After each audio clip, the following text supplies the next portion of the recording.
வணக்கம். இன்றைய நாள் ஒரு அற்புதமான நாள். வராக ஜெயந்தி. வராகப் பெருமான் அவதாரம் செய்த நாள் இந்த வராக ஜெயந்தின்னு கொண்டாடப்படுது. வராகப் பெருமான் பிறந்த நாளாக கொண்டாடப்படுது. இந்த வராக ஜெயந்தி அப்படிங்கிறது தேய்பிறை பஞ்சமி தினத்தில் வரும். அந்த தேய்பிறை பஞ்சமி தினம் இன்னைக்கு வருது. மகாவிஷ்ணுவின் தசாவதாரங்களில் 3வது அவதாரமான பூமியை காக்க எடுக்கப்பட்ட வராக அவதாரம் தோன்றிய புனித தினம்தான் இந்த வராக ஜெயந்தி என்பதாகும். பாத்திரபத மாதத்தின் சுக்லபக்ஷ திருதியை, அதாவது பாத்திரபத மாதத்தின் சுக்லபக்ஷ திருதியை ஆகஸ்ட் செப்டம்பர் அல்லது சில மரபுகளில் தேய்பிறை பஞ்சமியில் கொண்டாடப்படுகிறது. இந்த நாளில் வராகர் மற்றும் வராகி அம்மனை வழிபடுவது பூமி யோகம், நிலையான செல்வம் மற்றும் தடையில்லா திருமண பாக்கியத்தை தரும் அப்படின்னு நம்பப்பட்டு முன்னாடி இருந்து கொண்டாடிட்டு இருக்காங்க. வராக ஜெயந்தியின் சிறப்பு அம்சங்கள் சொல்லும்போது புராண பின்னணி அப்படின்னு எளிமையாக பார்க்குறப்போ சுருக்கமாக சொல்கிறேன். ரண்யச்சன் என்ற அசுரனிடமிருந்து பூமியை மீட்க விஷ்ணு வராக வடிவம் எடுத்தார்.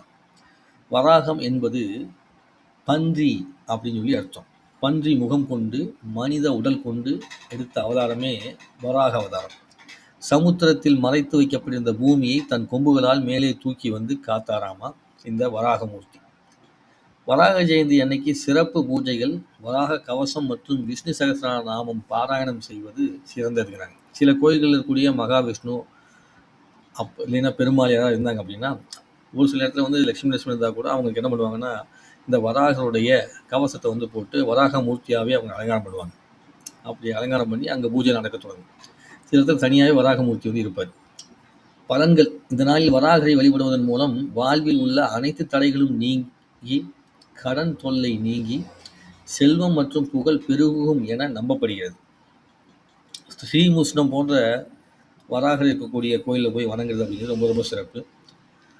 இதே சென்னையில் பார்த்தீங்கன்னா திருவடந்தை கோயில்,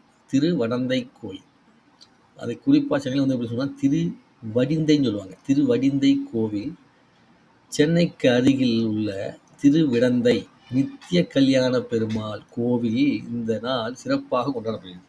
இங்கே வழிபாடு செய்வதும் திருமணத்தடை நீங்கும் என்ற நம்பிக்கையும் இருக்கு. அப்படி இருக்கிற ஒரு அற்புதமான விஷயத்தெல்லாம் கொண்டாட இந்த வராக பெருமானுடைய வராக ஜெயந்திங்கிறது இன்னைக்கு இருக்குது. யாராவது பக்கத்தில் இருக்க ஒரு பெருமாள் கோயிலுக்கு போய் கூட, இல்லை ராமர் கோயிலுக்கு போய் நீங்கள் என்ன பண்ணிக்கிங்க, அவர்களை பார்த்து கூட நீங்கள் என்ன பண்ணுங்க, இந்த வராகரை மனசார நினைச்சிட்டு வணங்கிட்டு வாங்க. தெய்வீக அவதாரத்தில் இந்த வராக ஜெயந்தி ஒரு இடத்த பிடிச்சிருது. அது தர்மம் நிலைநாட்டப்பட்ட, பூமி காப்பாற்றப்பட்டு ஆழமான எழுச்சியூட்டும் ஒரு வரலாற்றை கொண்டு இந்த வராகமூர்த்தியுடைய அவதாரம் அப்படிங்கிறது இருந்து வராக ஜெயந்தி கொண்டாடப்படுது.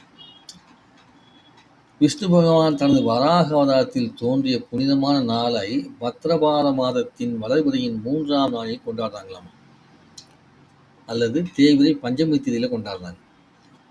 அப்படி இருக்கும்போது தேய்பிறை பஞ்சமி திதி இன்று 7ஆம் தேதியாக இருக்குது. ஸோ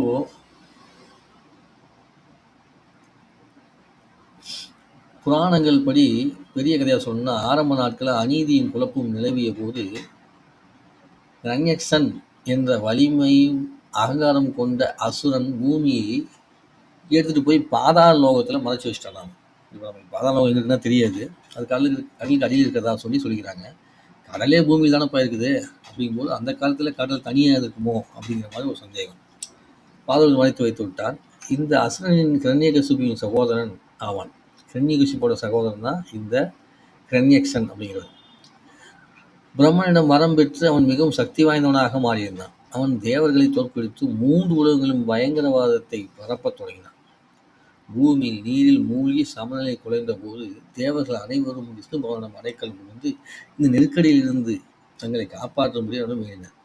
பின்னர் விஷ்ணு பகவான் பிரம்மாண்டமான மற்றும் சக்தி வாய்ந்த காட்டுப்பன்றியான வராக வடிவம் என்ற அற்புதமான மற்றும் அமானுஷ்யமான வடிவத்தை எடுத்தாராம்.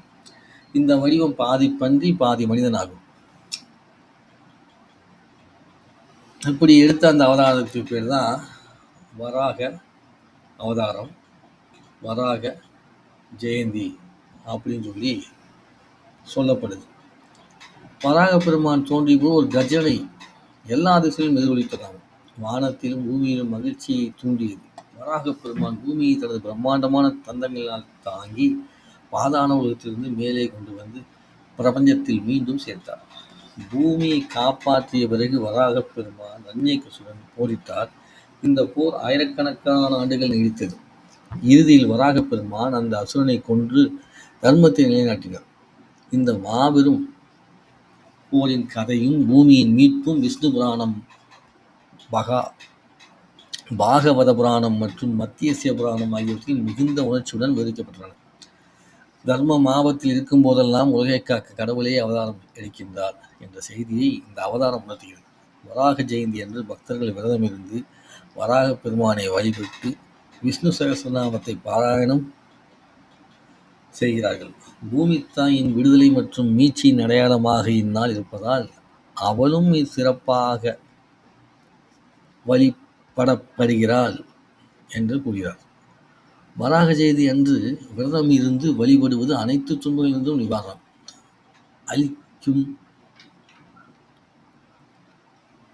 என்றும், பரம்பரை மற்றும் வாஸ்து குறைபாடுகள் நீக்கி வாழ்வில் நிலைத்தன்மையை, செழிப்பு மற்றும் அமைதியை கொண்டு வரும் என்றும் நம்பப்படுகிறது.